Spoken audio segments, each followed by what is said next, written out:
అనుకోండి, నాకు తెల్ల కార్డు ఇవ్వలేదు అనుకోండి, నాకు తెల్ల కార్డుకి అర్హత ఉందండి, మీరు ఎందుకు ఇవ్వరని అడుగుతాను.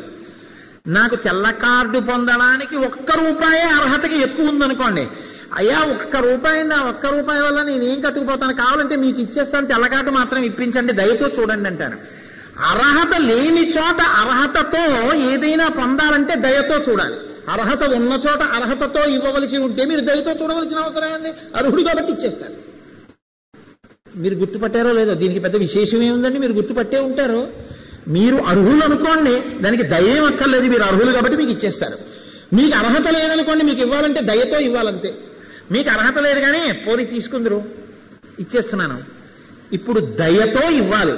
అమ్మా నువ్వు దయని చూపించాలి. ఎందుకు చూపించాలి? నువ్వు చెప్పింది నేను ఒప్పుకుంటున్నాను. ఏమిటి ఒప్పుకుంటున్నాను? ఈవిడికి అర్హత లేదు. ఎందుకు అర్హత లేదు? గత జన్మలలో చేసింది లేదు కాబట్టి ఇప్పుడు ఇవ్వడానికి లేదు. ఇప్పుడు ఇవ్వడానికి లేదని నువ్వు చెప్పినది ఏదుందో దాన్ని నేను అంగీకరిస్తున్నాను. కానీ నిన్ను చూడమని ఎందుకంటున్నానో తెలుసా? అర్హత లేని దానికి అర్హత కల్పించి ఇవ్వాలంటే దయతో చూస్తే ఇచ్చేయచ్చు. దద్యా దయానుపవనో ద్రవిణాంబుధార, ఇదే కనకధార అయిపోయింది.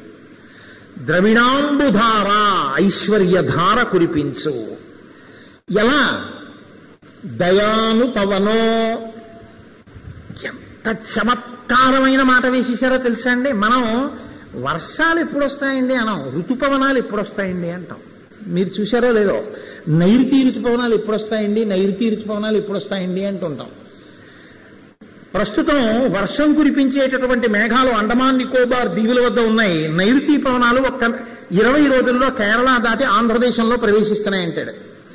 అంటే గాలి ఏం చేస్తుందంటే మేఘాన్ని ఈడ్చుకొస్తుంది. వాన కురిపించే మేఘాన్ని గాలి లాక్కొస్తుంది. లాక్కొస్తే మబ్బు వస్తుంది. మబ్బు వస్తే గాలి ఏం చేస్తుందంటే ఇక్కడ ఉన్న ఉక్క వేడి కోట వదలబారేస్తుంది. కోటేసి ఆ మేఘాన్ని కురిపించేస్తుంది. గాలి వస్తే మేఘం కురిసేస్తుంది. మేఘం కురిసేస్తే ఏమైంది? చల్లబడిపోయింది. ఇప్పుడు శంకరాచార్యులు వారు అంటున్నారు, దద్యా దయానుపవనో. అమ్మా నీ దయా అనేటటువంటి గాలిని, ఆ కటాక్షాన్ని ఒక్కసారి అని చూసామనుకో, అంతే ఏమైపోయింది? దుష్కర్మ ఘర్మమ పనీయ చిరాయ దూరం. ఎందుకు ఇవ్వలేనంటున్నావు? ఆవిడికి చేసిన పాపం ఉందంటున్నావు. అమ్మా నీ కంటి చూపు ఎంత శక్తివంతమైందో నేను చెప్పాను కదమ్మా. ఇప్పుడు నువ్వు అర్హత లేని దానికి ఇస్తేనే దయ కలిగిన దానివని గుర్తు.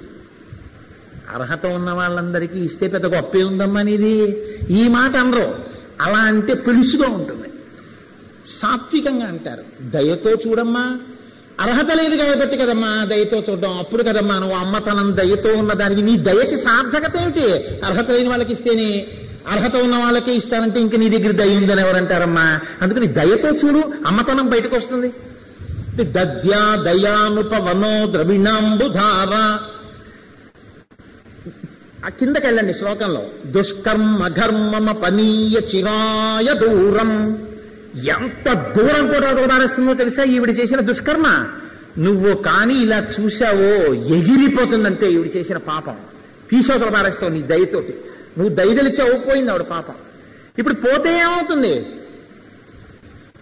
ఒక్కసారి నయనాంబువాహ, నీ కంటి చూపుతో ఇలా చూసి ఈవిడ దుష్కర్మ తీసేస్తే వెంటనే ద్రవిణాంబుధార, ఆ ఐశ్వర్యం అనేటటువంటి వర్షం కురిసేస్తుందమ్మా. ఆవిడ దుష్కర్మ పోగానే నువ్వు ఇంకా కురిపించడానికి అర్హత వచ్చేసినట్టే. ఏమయ్యో ఆవిడ దుష్కర్మ పోయిందన్నాను కానీ ఆవిడ పొందడానికి అర్హత ఉందని నేను ఎక్కడన్నాను? ఆ పుణ్యమేం లేదుగా. ఇదిగో అమ్మా ఉసిరికాయ, ఇది ఉందిగా. ఇప్పుడు పొందడానికి అర్హత ఉంది, పొందకుండా అడ్డుపడుతున్నది పాపం. పాపాన్ని తీసేయి దయతో. పొందడానికి అర్హత ఉసిరికాయ అడ్డుపెట్టి కురిపించేది. అందుకని ఇలా పెట్టి మాట్లాడుతున్నారు ఆ ఉసిరికాయ చూపించి. ఇది శాంకర ప్రజ్ఞ. దద్యా దయానుపవనో ద్రవిణాంబుధార అస్మిన్న కించన విహంగ శిశౌవిషణ్ణే. ఏమయ్యో చాలా గొప్ప మాట అన్నావు. దయతో చూడమంటున్నావు కదా, దయతో ఎందుకు చూడాలయా? దయతో చూడడానికి కూడా అర్హత ఉంటుంది. అందరినీ దయతో చూడరు. ఏమంటే నాకేం లేదు దయతో చూడండి బావయ్యా అని అన్నాను అనుకోండి, ఇలా చూసి అంటాడు, ఎరా శుభ్రంగా కాళ్ళు చేతులు ఉన్నాయి, బంద్ చేసుకోలేవా అంటాడు. దయతో చూడడప్పుడు. దయతో చూడడానికి ఎందుకు చూడాలి ఆవిడ్ని? దయతో అన్ని పాపాలు చేసింది అనుభవించని ఎందుకు దయతో చూడమంటావు? మధ్యలో నీకెందుకంటావేమో అమ్మ.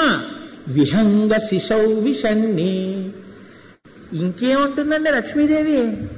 ఎంత పెద్ద మాట తెచ్చి అడ్డేశారో చూడండి ఆవిడ. అసలు ఆవిడేం మాట్లాడలేదు, అది విచిత్రం. లక్ష్మీదేవి ఒక్కసారే మాట్లాడింది అంతే. ఇంకా ఈయన 21 శ్లోకాలు చెప్పి ఇక మాట్లాడకుండా చేశారు. ఇది శంకరాచార్యులు వారి ప్రజ్ఞ అంటే. అంతే, ఇంకా ఎప్పుడూ ఈ కనకధార నమ్మిన వాడికి లక్ష్మీదేవి ఇవ్వనడానికి వీల్లేని విధంగా అడ్డుకట్ట వేసేశారంతే. చదివితే మీకు అనుగ్రహం కలగవలసిందే. ఇది కనకధార ప్రజ్ఞ. కాబట్టి ఇప్పుడు ఆయన అంటున్నాడు, దుష్కర్మ ఘర్మ. అమ్మా, నువ్వు దద్యా దయానుపవనోద్రవిణాంబుధార అస్మిన్ నకించన విహంగ శిశౌ విషణ్ణే. అస్మిన్, అమ్మా ఇదిగో ఈవిడే, ఈ పక్షి పిల్లుందే ఇది దరిద్రంతో బాధపడుతోందమ్మా. ఆయన చమత్కారం చూడండి. ఎవరట ఆవిడ? దరిద్ర బ్రాహ్మణంట లేదు, పక్షి పిల్ల అంటున్నారు. విహంగ శిశౌ. విహంగము అంటే పక్షి, శిశవు అంటే పిల్ల.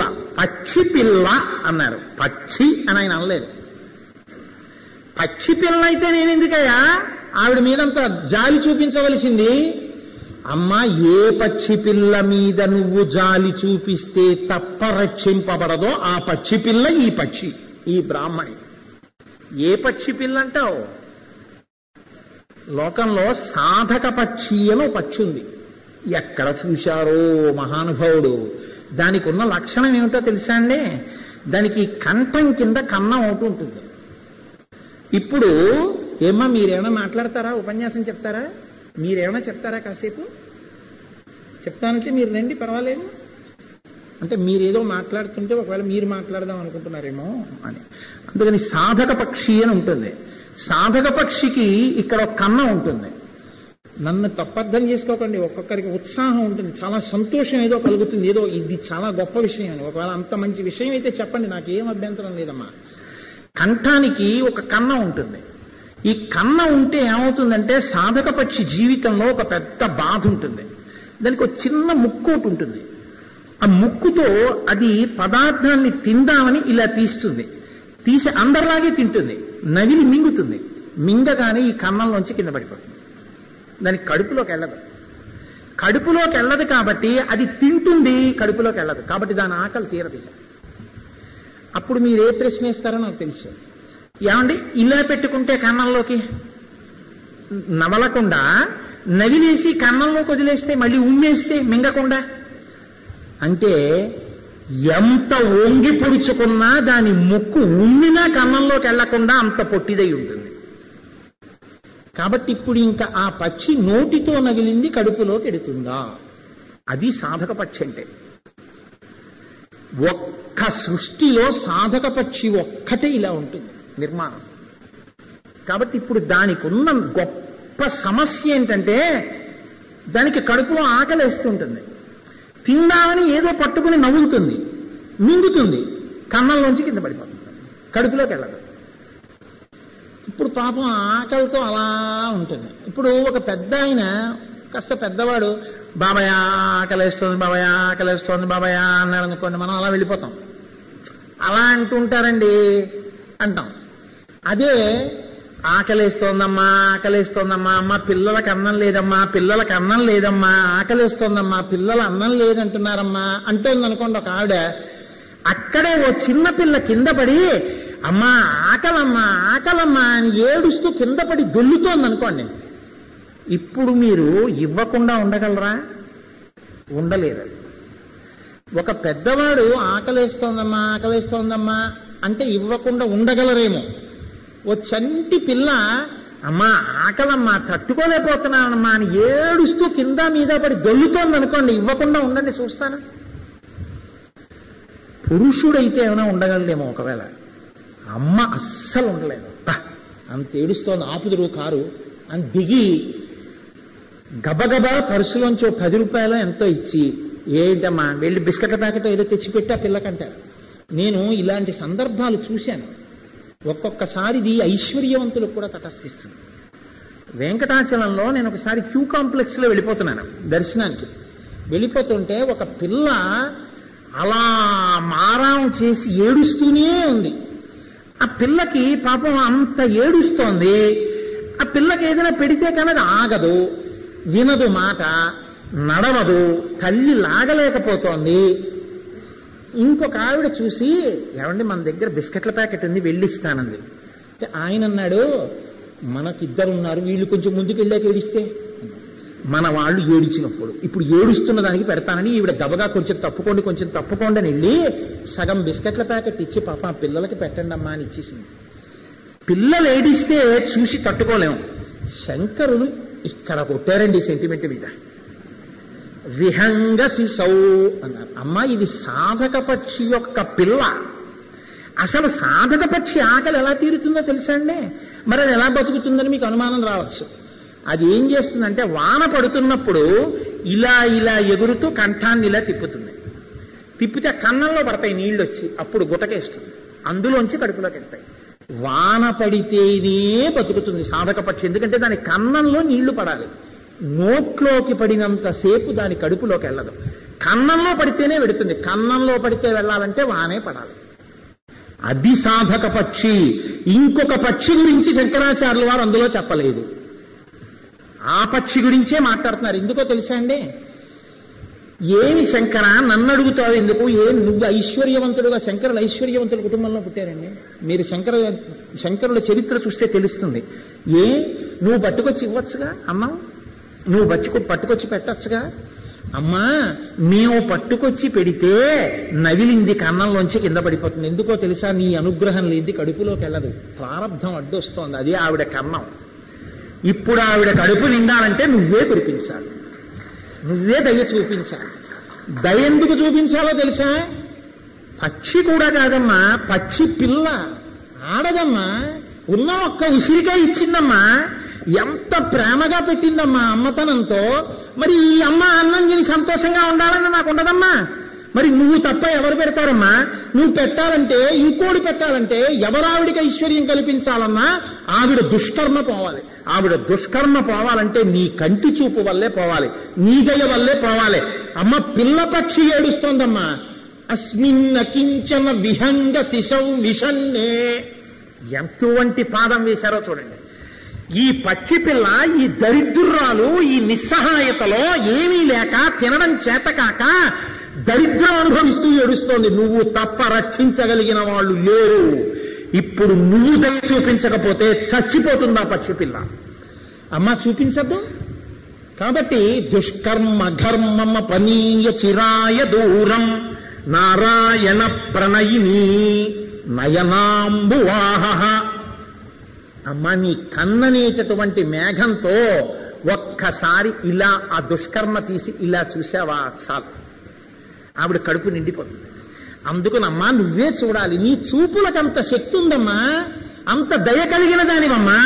అర్హత లేని వాళ్ళకి పెట్టడం దయమ్మా. ఇప్పుడు ఆవిడకున్న అర్హత ఏమిటో తెలుసా? ఆ కన్నం నువ్వు వర్షిస్తేనే నీరు కడుపులోకి వెళ్ళే కన్నం. ఆ నిర్మాణం అటువంటిది. దాన్ని దిద్దగలిగిన వాడు ఇంకొళ్ళాడు. ఈశ్వరుడు అలా నిర్మించాడు ఆ పక్షిని. ఆ దురితం అన్న దాన్ని లెక్క కట్టి దరిద్రం ఇచ్చిందని నువ్వే. ఇప్పుడు ఆ దురితం తీయడం ఎవరికీ సాధ్యం కాదు. ఆ దురితం ఆవిడే అనుభవించాలి, లేదా ఆ దురితాన్ని నువ్వే తీసేయాలి. కాబట్టి ఇప్పుడు నువ్వు తప్పదయ చూపించగలిగిన వాళ్ళు లేరు. ఇది ఆవిడ అర్హత. అలా ఏడుస్తుంటే బాధ ఇట్లేదమ్మా, నాకు బాధేస్తోందమ్మా. ఆవిడ చేతి ఉసిరికే పుచ్చేసుకున్నానమ్మా. అమ్మ కోసం ఏడవని కొడుకు ఎందుకమ్మా? నాకు పెట్టింది కాబట్టి అమ్మ. ఇందులో శాంకర ప్రజ్ఞ చూడండి. ఇవాళ చేతిలో వేసిన ఒక్క తల్లి కోసమే కనకధార చేసిన శంకరులు సన్యసించి భారతదేశమంతా తిరిగితే ఆకలేసినప్పుడు ఏ తల్లి ముందు నిలబడి చెయ్యి జాపితే ఏ తల్లి వేసిందో వాళ్ళందరూ ఆయన తల్లులే.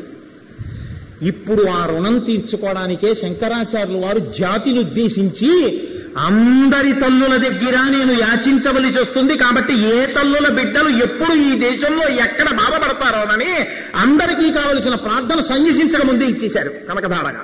ఇది శంకరాచార్యులు వారు ఈ జాతికి చేసిన మహోపకారం కనకధార రూపంలో. కాబట్టి అమ్మా నువ్వు వర్షించాలమ్మా అన్నారు. దద్యా దయానుపవనో ద్రవిడాంబుధార అస్మిన్న కించన విహంగ శిశవ్విషణ్ణే దుష్కర్మ ఘర్మమపనీయ చిరాయ దూరం నారాయణ ప్రణయిని నయనాంబువాహ. అంతగా ఆయన మనసు చూరకున్న ప్రేమైకమూర్తివి కాబట్టి తల్లి వర్షించన్నారు. చిత్రం ఏమిటో తెలుసా అండి? కనకధారా స్తోత్రం శంకరాచార్యులు వారు చదివి 2 చేతులు ఎత్తి నమస్కారం చేసి నిలబడ్డారు. 1 గంట 48 నిమిషముల సేపు బంగారు ఉసిరికలు కురిపించింది లక్ష్మీదేవి. ఎంతసేపని శంకర విజయంలో రాశారో తెలుసా అండి? 1 గంట 48 నిమిషముల సేపు ఆ దరిద్ర బ్రాహ్మణ కుటుంబం ఎక్కడుందో ఆ కుటుంబం ఉన్న ఇంటి చుట్టూ గొడుగు పడినట్టు బంగారు ఉసిరికల వర్షం 1 గంట 48 నిమిషముల సేపు పడింది. అంటే ఇప్పుడు ఆ బ్రాహ్మణి మళ్ళీ బయటికి రావాలన్నా లోపలికి వెళ్ళాలన్నా బంగారు ఉసిరికలు తొక్కుతూ వెళ్ళాలి, తొక్కుతూ రావాలి. అన్ని ఉసిరికలు కురిసాయి. ఎన్ని బస్తాలకు ఎత్తారో. ఇప్పటికీ ఆ వంశంలో వాళ్లే ఆ ఐశ్వర్యాన్ని అనుభవిస్తూ ఆ బంగారంతో ఉన్నారు ఉన్నారు ఉన్నారు సత్యం. స్వర్ణమనాయి అన్న పేరుతో ఆ కుటుంబం ఉంది. నేను చివరి శ్లోకం వరకు వెళ్లకుండా పూర్తి చేసేసాను కనకధార. ఎందుకని అంటే కనకధార యొక్క ప్రయోజనంతో పూర్తి చేశాను. ఎందుకని అంటే ఇప్పుడు నాకు అన్ని శ్లోకాల గురించి వ్యాఖ్యానం చేయడానికి కావలసిన సమయం లేదు. నాకు అరకొరగా ఏదో పూర్తి చేసేసాను సిలబస్ అన్నట్టుగా శ్లోకాలకు తాత్పర్యం చెప్పడం అస్సలు ఇష్టం లేదు. అయినా నా మనసు అంగీకరించదు కనుక ఇంకొక మెట్టు చెప్పకపోతే తప్పు కనుక ఆ మెట్టు చెప్పి పూర్తి చేసేస్తాను. గీర్దేవతేతి గరుడధ్వజ సుందరేతి శాకాంబరేతి శశేఖరవల్లభేతి సృష్టి స్థితి ప్రళయకేలి సంస్థితాయై తస్మై నమస్త్రిభువనైక గురోస్తరుణ్యై. అమ్మవారిని ఉద్దేశించి శంకరులు చేస్తున్నారు శ్లోకం. ఇది ఆర్తితో దరిద్రంతో ఉన్న వాళ్ళ కోసం కాదు, జ్ఞానార్తితో ఉన్న వాళ్ళ కోసం. ఇప్పటికే కర్మ భక్తితో ముడిపడి ఈశ్వరుడిచ్చిన దాంతో తృప్తిగా ఉండి జ్ఞానం కావాలని కోరుకున్న వాళ్ళ కోసం ఇంకో మెట్టు పైకెక్కారు శంకరాచార్యులు వారు. గీర్దేవతేతి గరుడధ్వజ సుందరేతి శాకాంబరేతి శశేఖరవల్లభేతి సృష్టి స్థితి ప్రళయ కేలిష సంస్థితాయై. అక్కడికి రండి. ఏమంటున్నారు? సృష్టి అంటే లోకాన్ని సృష్టించడం, స్థితి నిలబెట్టడం, సృష్టి స్థితి ప్రళయ ఎక్కడి నుంచి వచ్చిందో అక్కడికి మళ్ళీ తీసేయడం. ఈ 3 తీసేటటువంటి వాళ్ళు ఎవరున్నారో వాడు ఒక్కడైతే వాడి ఇల్లాలివి. త్రిభువనైక గురోహో తరుణ్యై.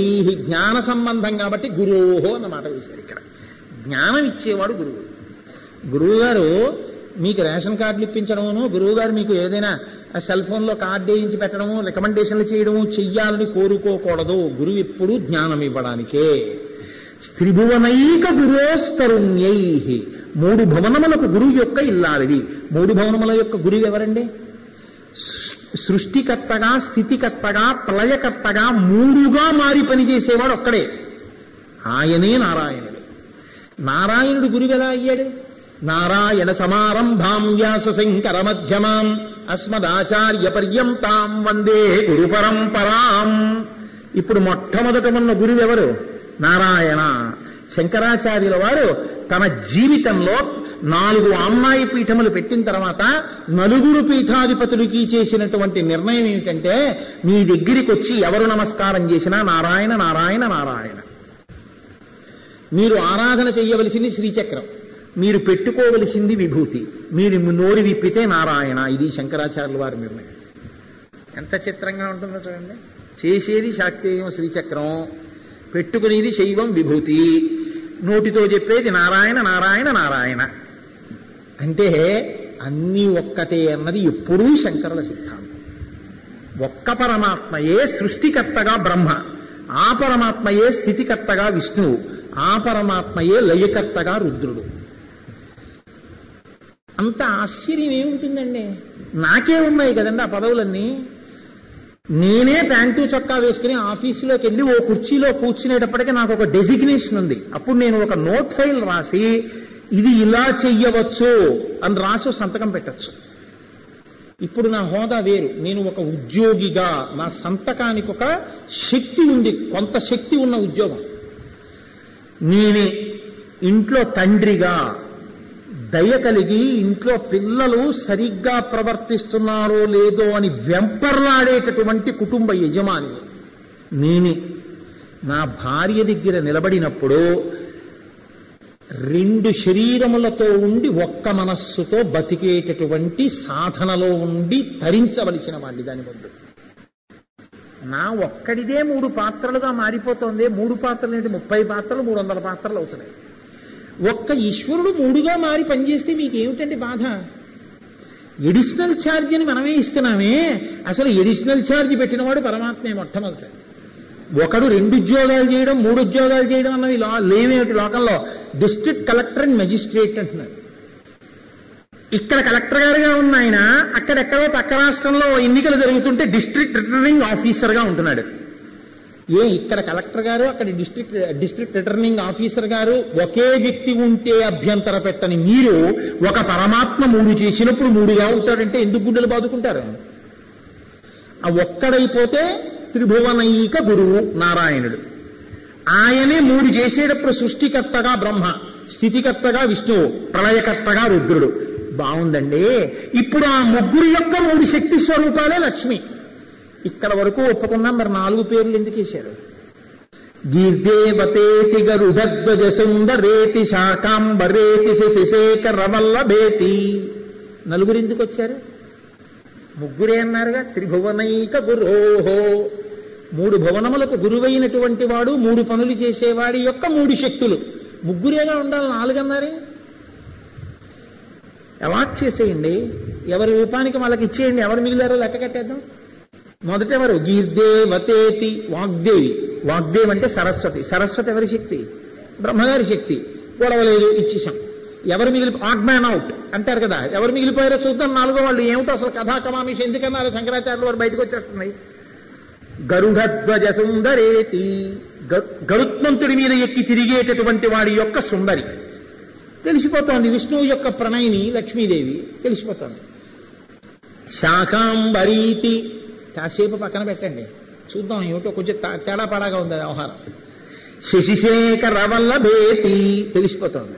చంద్రరేఖ ఉన్నవాడి ఇల్లాలు రుద్రుడి యొక్క భార్య, ప్రళయకర్త యొక్క భార్య. ప్రళయకర్త అంటే చంపేసేవాడు అనుకోకండి ఎప్పుడు. ప్రళయకర్త అంటే మోక్షం ఇచ్చేవాడు అని, జ్ఞానం ఇచ్చి లయం చేసేటటువంటి వాడు, ఆత్మయందు లయం చేసేవాడు అని పేరు పరమశివుడికి. అందుకే స్వల్పకాలిక ప్రళయం అంటే నిద్రనిస్తాడు. ఆయనే ఆత్యంతిక ప్రళయము అంటే జ్ఞానం ఇచ్చి మోక్షం ఇస్తాడు. మహాప్రళయము అంటే తనని పొందలేని వాళ్ళని తాను పొందేస్తాడు. మైనపు ముద్దే వచ్చి నల్లపోసల మధ్యలో తిరిగేసి నల్లపూసల్ని తానే అంటించేసుకున్నట్టు. ఇక వీళ్ళు ఎలాగో పొందలేదని వారే పొందేస్తాడు. ఇప్పుడు అది కారుణ్యమా పాపమా? ఎందుకు భయం? ప్రళయం అంటే అలా భయపడకూడదు, తత్వం తెలుసుకోవాలి. కాబట్టి ఇప్పుడు శశిశేఖరవల్లభేతి రుద్రశక్తి. మిగిలిపోయింది ఎవరు? శాకాంబరీతి. మరి శాకాంబరి అన్నావిడెవరు అంటే శంకరాచార్యులు వారు ఈ శ్లోకంలో ఒక పెద్ద కాషనాట వేశారు.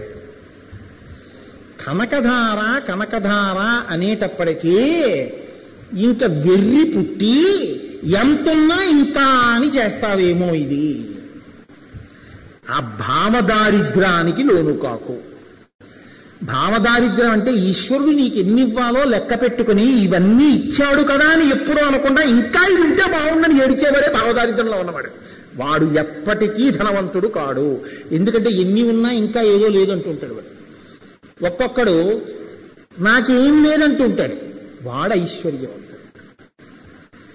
ఇలా ఉండాలంటే శంకరాచార్యుల వారు మధ్యలోకి తీసుకొచ్చి ఓ మాట వేశారు, శాకాంబరీతి అన్నారు.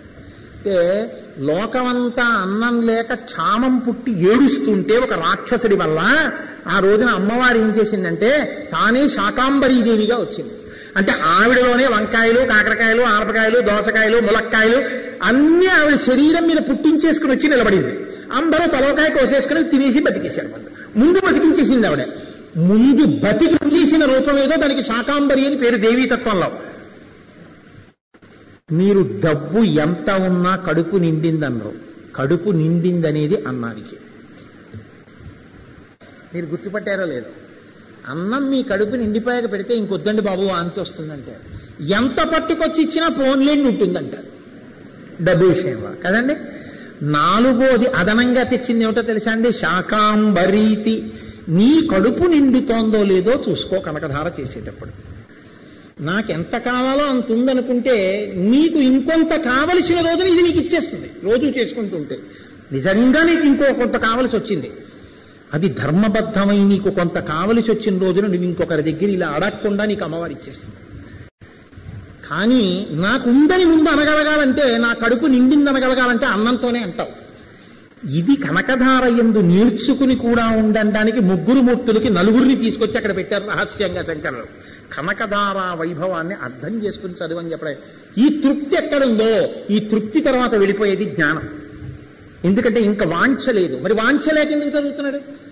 ఆ తర్వాత అసలు ఆ తల్లిని ఒకసారి చూడాలి. ఆ విష్ణువు ఇక్కడే ఉన్నారు, ఆ నారాయణ స్వరూపం చూడాలి. ఇప్పుడు భక్తి దాటి, భక్తితో కూడిన కర్మ దాటి జ్ఞానం వైపుకి వెడుతున్నాడు. ఈ జ్ఞానం వైపుకి వెళ్ళేటప్పుడు ఏమనాలంటే, ఉన్నదొక్కటే పదార్థం, అదే మూడవుతోంది. ఆ మూడవుతున్న దానికే ఒక పరాశక్తే ముగ్గురుగా మారుతోంది. ఈ మొత్తం లోకంలో ఉన్నది ఒక్క పదార్థమే అన్న అద్వైత సిద్ధి వైపుకి నీ అడుగులు పడాలి. ఇప్పుడు భక్తి నుంచి, భక్తిలోని కర్మ నుంచి, భక్తితో కూడిన కర్మ నుంచి జ్ఞానం వైపుకే నిచ్చెన శంకరాచార్యులు వారు ఎక్కిస్తున్నారు. ఈ ఎక్కడంలో ఎక్కడో అక్కడ కనకధార వల్ల నువ్వు తృప్తి పడి, నాకు లేనిదేమిటి? ఈశ్వరుడు తినడానికి ఎప్పుడూ లోట్లేదు, తింటే జీర్ణం అవడానికి లోట్లేదు, కట్టుకోవడానికి బట్ట ఉంది, ఉండడానికి ఇల్లుంది, చక్కటి భార్య ఉంది, మాట చెప్తే వినేది, ఒక కొడుకున్నాడు, కూతురుంది. నా జీవికని పోషించుకోవడానికి నాకు ఒక ఉద్యోగం ఇచ్చాడు, అది చేసుకోవడానికి కావలసిన బుద్ధినిచ్చాడు, 10 మంది నన్ను చూసి నమస్కారం చేసేటటువంటి గౌరవం ఇచ్చాడు. ఈశ్వర, నాకు ఏ యోగ్యత ఉందని ఇన్ని ఇచ్చావు అని అనకుండా ఇలా అనగలిగితే అన్నంతో కడుపు నిండినట్టు. ఇంకా ఏం కావాలి తండ్రి, ఇంకేం వద్దండి, ఇంకేం కావాలి, తిన్నాను కదా అంటారు. డబ్బు విషయం దగ్గరికి వచ్చేటప్పటికి ఎంతున్నా పోన్లేరా ఇది కూడా తీసుకెళ్లి పడాయి బ్యాంకులో ఎక్కువ అంటాడు. అలా అన్నంత కాలం మీరు జ్ఞానం వైపుకి వెళ్ళలేరు. తృప్తి ఏర్పడి ఈశ్వరుడి వైపు అడుగు పడితే భక్తితో కూడినటువంటి కర్మాచరణమును దాటి జ్ఞానం వైపుకు అడుగేసినట్టు. అప్పుడు విచారణ వస్తుంది. మూడుగా కనపడుతున్నది ఒక్కటే, ఆ ఒక్కటే ఇన్ని చేస్తోంది.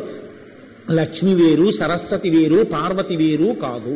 ఇది ఎక్కడి నుంచి తీసుకొచ్చారో తెలుసా అండి? శ్లోకాన్ని లక్ష్మీ అష్టోత్తర శతనామ స్తోత్రం చివర ఒక నామం ఉంది, బ్రహ్మ విష్ణు శివాత్మికాయై నమో నమః అని. ఉందా లేదా లక్ష్మీ అష్టోత్తరం చివర? బ్రహ్మ విష్ణు శివుల యొక్క ఆత్మస్వరూపమైన ఒక పరాశక్తి వాళ్ళకి శక్తి అయినప్పుడు మూడవుతోంది. బ్రహ్మగారికి సృష్టి చేయాలి కాబట్టి వేద రూపంగా వాగ్దేవయింది. స్థితికారుడికి అనుగ్రహించగలిగిన శక్తి ఉండాలి కాబట్టి లక్ష్మి అయింది. రుద్రుడికి ప్రళయం చేయడానికి శక్తి ఉండాలి కాబట్టి ఆవిడ రుద్రాణి అయింది.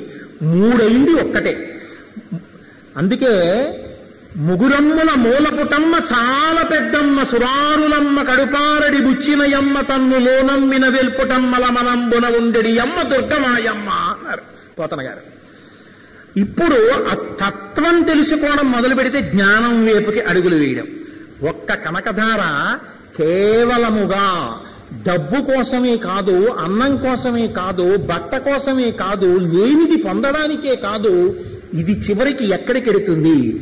జ్ఞాన పరిపుష్టిని కూడా ఇచ్చి మిమ్మల్ని ఈశ్వరుడి దగ్గరికి తీసుకెళ్లి ఈశ్వరుడిలోకి కూడా కలపగలదు. ఇప్పుడు కనకధారని నిచ్చెన కింద అన్ని మెట్లు ఎక్కవలసిన వాళ్ళకి ఇచ్చేశారు శంకరాచార్యుల వారు. అంటే నేను ఆ స్థాయిలన్నీ మాట్లాడడానికి ఇప్పుడు నాకు సమయం లేదు. దాన్ని కర్మాచరణంలోకి తీసుకొస్తే ఎలా వెళ్లాలో చెప్తారు. అద్భుతం అసలు. శృత్యై నమోస్తు శుభకర్మ ఫల ప్రసూత్యై, రత్యై నమోస్తు రమణీయ గుణార్ణవాయై, శక్త్యై నమోస్తు శతపత్ర నికేతనాయై, పుష్టై నమోస్తు పురుషోత్తమ వల్లభాయై, సంపత్కరాణి సకలేంద్రియ నందనాని, సామ్రాజ్యదాన్ని రతాని సరోరుహాక్షి, తద్వందనాని దురితాహరణోజ్జతాని, మామేవ మాతర నిశం కలయస్తు మాన్యే. యత్కటాక్ష సముపాసనా విధి సేవకస్య సకలార్థ సంపద సంతనోతి వచసాంగ మానసై త్వాం మురారి హృదయేశ్వరీం భజే సరసిజ నయనే సరోజ హస్తే ధవళతమాం శుకగంధమాల్యశోభే భగవతి హరివల్లభే అని ఆ శ్లోకాలు చేస్తూ నిజంగా అసలు కనకధార చదువుతుంటే రమించిపోతామండి. శ్రీ సూక్త మంత్రాన్ని దాన్ని తీసుకుని ఆయన ఏనుగులు అమ్మవారిని అభిషేకిస్తున్నటువంటి మంత్రం అవుతుంది అందులో అమ్మ తత్పాద పద్మం మయి సన్నిధత్స్వ యాసా పద్మాసనస్థా విపుల కటితటీ పద్మపత్రాయతాక్షి గంభీరావర్తనాభిస్తనభరణమితా శుభ్రవస్తోత్తరీయా లక్ష్మీర్దివ్యైర్గజేంద్రైర్మణిగణకచితైస్తాపితా హేమకుంభైః నిత్యం సా పద్మహస్తా మమ వసతు గృహే సర్వమాంగళ్యయుక్త అని అడుగుతాం. దాన్ని శంకరులు శ్లోక రూపంలోకి తీసుకొచ్చారు. ఎందుకో తెలుసా అండి? అందరూ మంత్రం చెప్పలేకపోవచ్చు స్వరంతో, అందరికీ మంత్రార్థం తెలియకపోవచ్చు. అందుకని ఆయన ఏం చేశారంటే సమస్త మంత్రముల యొక్క సారాన్ని కనకధార కింద ముఖామసృష్ట స్వర్వాహినీ విమలచారు జలప్లుతాంగీం ప్రాతర్నమామి జగతాం జననీమశేష లోకాధినాథ గృహిణీం అమృతాభ్యపుత్రీం కమలే కమలాక్ష వల్లభే తం కరుణాపూరతరంగితైరపాంగైః అవలోకయమామకించనానాం అంటూ నిజంగా ఏమీ అద్భుతమైన స్తోత్రం చేసేశారో మహానుభావుడు. ఇదంతా చేసేస్తేట చిట్ట చివరికి వచ్చి శంకరాచార్యులు వారు నమస్కారం చేసి నిలబడిపోతే వెంటనే 1:48 నిమిషముల పాటు బంగారు ఉసిరికలు కురిసిపోయాయి. ఇప్పటికీ పెద్దలు ఏం చెప్తారో తెలుసా అండి? ఈ కనకధారా స్తోత్రాన్ని నమ్మి ఎవరైనా ప్రతిరోజు చెయ్యడం మొదలు పెడితే క్రమక్రమంగా మెట్లు ఎలా ఎక్కుతారో తెలుసా? మీరు ఏ కోరిక చెప్పకుండా రోజు కనకధార చేయడం మొదలు పెడితే మొట్టమొదట వచ్చే ప్రయోజనం ఏమిటంటే మీకు స్పష్టంగా కనపడిపోతుంది తేడా. ఇంతకు ముందు మీకు నిజంగా ధర్మబద్ధమైన ఒక ఆర్తి ఉంటే వెంపర్లాడి డబ్బు కోసం తిరగవలసిన నీకు ఇక మీద అలా తిరగవలసిన అవసరం ఉండదు. ధర్మబద్ధమైన కోరిక కలగగానే దానికి కావలసిన డబ్బు కూడా సమకూడిపోతుంది. అలా వస్తుందంతే. నేను చెప్పినది సత్యం, పునఃసత్యం, నన్ను నమ్మండి. నా వ్యక్తిగతమైన అనుభవాల్ని నేను వేదికల మీద చెప్పడానికి ఇష్టపడలేను కాబట్టి కడుపులో ఉన్నది కక్కలేకపోతున్నాను. కానీ పరమ సత్యం నేను చెప్తున్నది. ధర్మబద్ధమై న్యాయబద్ధమై ఇన్నాళ్ళకి నా జీవితంలో నేను ఒకరి దగ్గర చెయ్యి చాపి అప్పడగవలసి వస్తోందని మీరు బాధపడి కనకధార చెయ్యగానే అనుకోకుండా మీకు అలా సమకూడుతుంది. ఇంతవరకు వచ్చేసాను కాబట్టి ఇంకా దాచుకోలేని చెప్పేస్తాను. ఒక్క సందర్భం చెప్పేస్తాను. ఒకానొకప్పుడు ఇప్పుడిప్పుడు నాకంత పెద్ద అవసరం లేదు కదా అని నేను నా దగ్గర బ్యాంకులో ఉన్న డబ్బంతా ఖర్చు పెట్టేశాను. ఏదో కొద్దిగా బ్యాలెన్స్ ఉంది. అకస్మాత్తుగా మా అబ్బాయి ఫోన్ చేశాడు. నాన్నగారండి ఇక్కడ ఏదో హాస్టల్ అకామిడేషన్కి ఏడాదికి ముందే డబ్బు కట్టాలంటున్నారు, అలా కడితే సింగిల్ రూమ్ ఇస్తామంటున్నారు, కాబట్టి మీరు నాకు అర్జెంటుగా ఒక 20,000 రూపాయలు నా అకౌంట్లో వెయ్యాలి నాన్నగారండి అన్నాడు. నిజంగా నా దగ్గర లేవు 20,000 రూపాయలు. నేను వాడి ఫోన్ వచ్చింది, ఎప్పుడు వెయ్యాలరా అన్నాను. రూమ్స్ అలాట్మెంట్ అయిపోతుంది నాన్నగారండి, రేపు వేయగలరా అన్నాడు. తప్పకుండా వేస్తాను రా అన్నాను. కానీ ఆ రోజు ఆఫీస్లో ఈ ఫోన్ వచ్చినప్పటి నుంచి మదన పడుతున్న 20,000 ఎక్కడిది నా దగ్గర ఇప్పుడు అని. మర్నాడు తెల్లవారింది, ఆ రోజు వేస్తానన్నాను 20,000. నేను పూజా మందిరంలో కూర్చుని, అమ్మా నిన్ను నమ్మి బతికాను, ఎప్పుడూ ఎవ్వరి దగ్గర ఇలా చెయ్యి చాపి నేను అప్పు అడిగిన రోజు లేదు, కానీ ఇవాళ అడగవలసి వస్తుంది. అడిగితే ఇచ్చేవాళ్ళు లేక కాదు, మా దొరగారు వాళ్ళు. దొరగారు 20,000 కావలసి వచ్చిందంటే 50,000 ఇస్తారు నాకు. ఆ బాధ ఏం లేదు. కానీ నేను ఇప్పుడు అలా దొరగారి దగ్గర పైసా పుచ్చుకోలేదండో. కాబట్టి ఇప్పుడు అడగవలసి వస్తోంది అని బెంగ పెట్టుకుని కనకధార చేసి అమ్మవారిని నమ్మి స్తోత్రం చేసి బయటికి వచ్చేసాను. వచ్చి బ్యాగ్లో పాస్బుక్స్ తీసి శ్రీరామ్ నగర్ అకౌంట్లో మనకు అసలు ఎంత ఉంది, ఏటీఎం కార్డు మీద తీసుకోవడమే కానీ అసలు డబ్బులు తీసుకోవట్లేదు, మనం అకౌంట్ అప్డేట్ చేయట్లేదని శ్రీరామ్ నగర్ దగ్గరికి వెళ్ళి అకౌంట్ అప్డేట్ చేశాను. ఇస్తే 35,000 రూపాయలు బ్యాలెన్స్ ఉన్నట్టుగా వచ్చింది.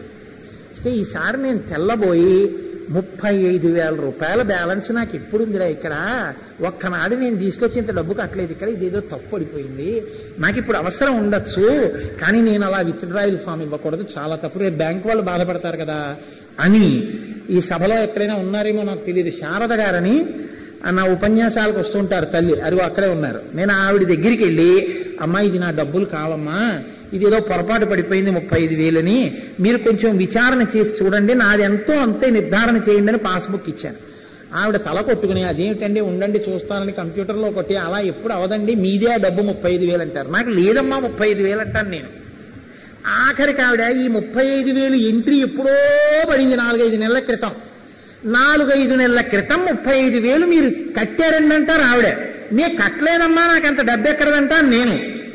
ఆఖరికి ఆవిడ అవన్నీ చూసి, ఏమండి మీరు ఏదో ఒక నేషనల్ ఒక చెక్ ఒకటి సామర్లకోట పోస్ట్ ఆఫీస్ వాళ్ళు ఇచ్చిన చెక్ కట్టుకొచ్చి కాకినాడ మెయిన్ బ్రాంచ్ కి సంబంధించిన చెక్ క్లియరెన్స్ కి డిపాజిట్ చేశారు, ఆ డబ్బు కలెక్ట్ అయ్యి అందులో పడుందండి అన్నారు. అప్పుడు నేను బాగా ఆలోచిస్తే గుర్తొచ్చింది, ఒకసారి నేషనల్ సేవింగ్ సర్టిఫికెట్స్ మెచ్యూర్ అయితే సామర్లకోట పోస్ట్ ఆఫీస్కి వెళితే అంత డబ్బు మీకు డబ్బుగా ఇవ్వండి, చెక్కుగా ఇస్తామని చెప్పి వాళ్ళు చెక్ రాసి ఇచ్చారు. అది పట్టుకొచ్చి ఆవిడికి ఇచ్చి వెళ్ళిపోయి ఉపన్యాసాలు చెప్పడంలో మర్చిపోయాను చెక్కు సంగతి. అది అప్పుడు బయటపడింది ఆ 35,000. చాలా సంతోషంగా నేను ఆ 25,000 డ్రా చేశాను. అది ఉన్నట్టు కూడా నాకు తెలియదు అసలు. ఏమి పాస్బుక్ చూడకుండా అప్పుకి వెళ్ళొచ్చుగా. నాకున్నదేదో నాకు గుర్తు చేసి నేను చెయ్యి చాపకుండా నా తల్లి నాకు 25,000 ఇచ్చి ఇలా మర్చిపోతామనో 10,000 కూడా బ్యాంకులో వచ్చింది. ఇది ఏమి పెద్ద ఆశ్చర్యమయ్యా అని మీకు అనిపించవచ్చు, కానీ నా మటుకు నాకు మాత్రం అది కనకధార అనుగ్రహమే. నేను చెయ్యి చాపకుండా నా డబ్బే నాకు ఉండేటట్టు ఆ తల్లి చేసింది అంతే. అది గుర్తుంటే అది కూడా తీసేద్దునేమో ఎప్పుడో. అది గుర్తు లేకుండా వీడికి అవసరం వస్తుంది ఒకనాడు, అప్పుడు వీడికి అది ఉందని గుర్తు చేద్దాం, అప్పటి వరకు వీడికి మతిమరుపు కల్పిద్దామని నాకున్నది కోట్లయితే పొని మర్చిపోవచ్చు, నాకుండి చచ్చింది అంత. అదే మర్చిపోయానంటే చూడండి, రాబోయే అవసరం కోసం ఆవిడ దాచేసింది అంతే. దాన్ని ఈయన ఇలా ఖర్చు పెట్టేస్తారని ఇల్లాలు పోపుల డబ్బాలో దాచినట్టు నా తల్లి నా కోసం దాచి అట్టే పెట్టింది. ఆ డబ్బు అట్టే పెట్టి అది చెప్పి ఆ పిల్లాడికి పంపించేసేటట్టు చేసేసింది. ఇది నేను మా ముత్యాల సత్యనారాయణకి ఆ రోజు ఆశ్చర్యపోయి వచ్చి ఆఫీసులో, సత్యనారాయణ ఇలా జరిగిందో చూసావా కనకధారా స్తోత్ర వైభవం అంటే ఏమిటో అన్నాను. అప్పటి నుంచి నేను ఎన్నో మార్లు కనకధారతో గట్టెక్కిన సందర్భాలు ఎన్నున్నాయో. కనకధార అంత గొప్ప కనకధార. మీకు కోరికకి కావలసింది ఇస్తుంది.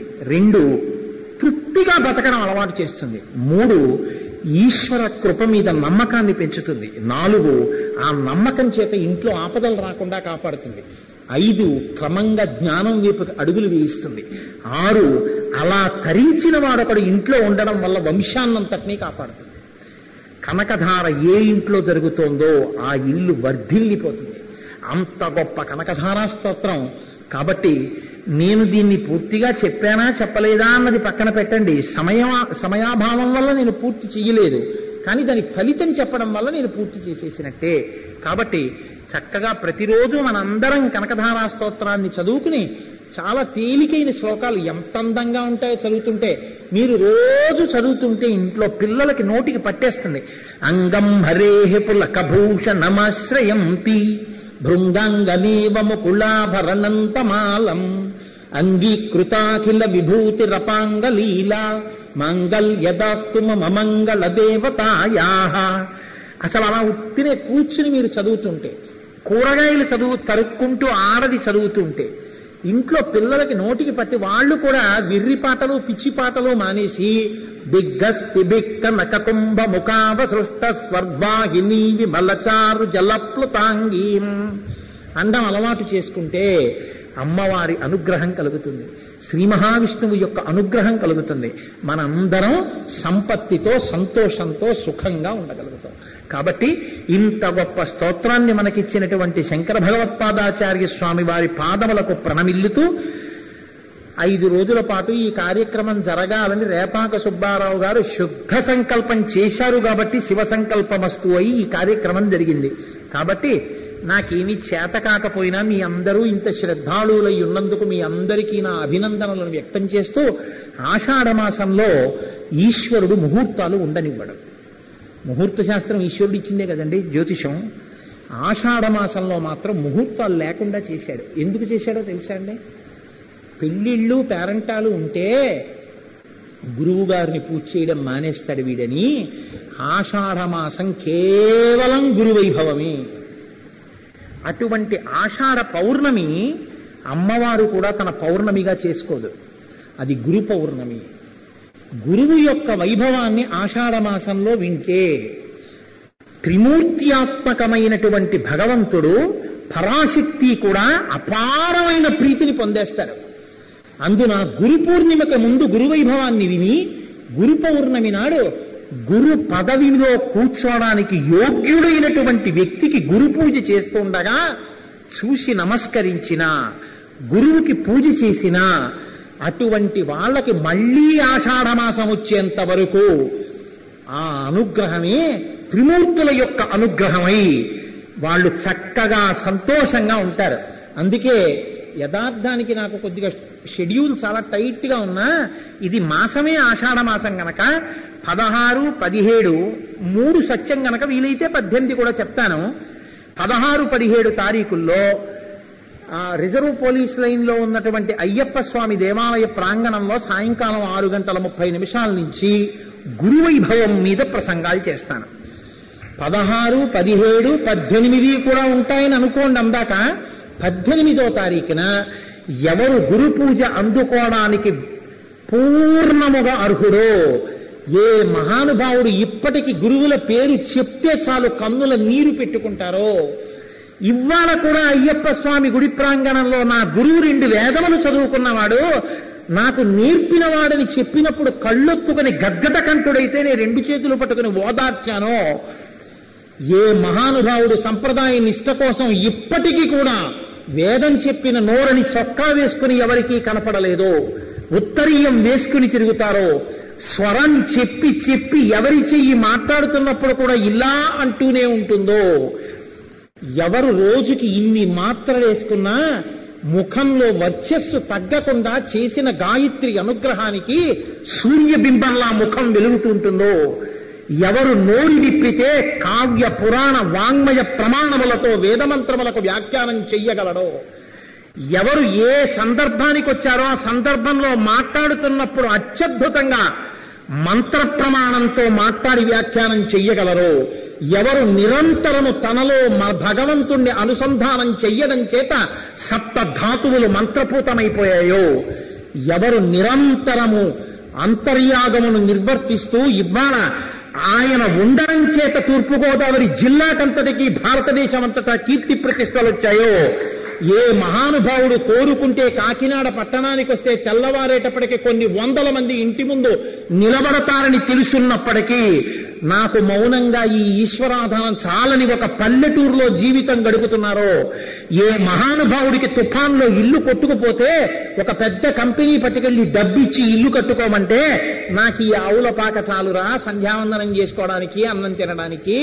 ఈ డబ్బెట్టి శివాలయాన్ని పునర్నిర్మాణం చెయ్యండి ప్రకటించారో, ఎవరు తన గురించి తాను చెప్పుకోడో, ఎవరు ఈ రోజులలో కూడా అహర్నిశలు వేదాన్ని నిలబెట్టడం కోసం పరిశ్రమ చేస్తున్నారో, ఇప్పటికీ ఎవరు పిల్లలకి వేద పాఠాలు చెప్పుకుని పరవశించిపోతున్నారో, ఎవరి భార్య ఇప్పటికీ భర్తని సేవించడం తప్ప అన్యమెరుగని పుణ్యమూర్తో, అటువంటి దంపతులైన కృష్ణావధానులు గారి యొక్క దంపతులకి 18వ తారీఖు ఉదయం గురు పూజ జరుగుతుంది. అది చూసిన కన్నులే కన్నులు, ఆ భాగ్యమే భాగ్యం. కనుక 16, 17, 18 ఆషాఢ మాసంలో మనందరం మనిషిగా వైదిక సంస్కృతిలో ఎలా బతకాలో అలా బతికే ప్రయత్నం చేద్దాం. గురువైభవాన్ని విని నేను చెప్పగలిగిన వాళ్ళని కాదు, గురువు గురించి చెప్పలేనన్న మాట నోటి వెంట రాకూడదు. చక్కగా గురువైభవం చెప్పుకుని గురు పూజ చేసి తరించిపోదాం. కాబట్టి 16వ తారీఖు నుంచి మనం మళ్ళీ చక్కగా అయ్యప్ప స్వామి గుడి ప్రాంగణంలో కలుసుకుందాం. మంగళాశాసన పరై మదాచార్య పురోగమై సర్వైశ్చ పూర్వైరాచార్యై సత్కృతాయాస్తు మంగళం.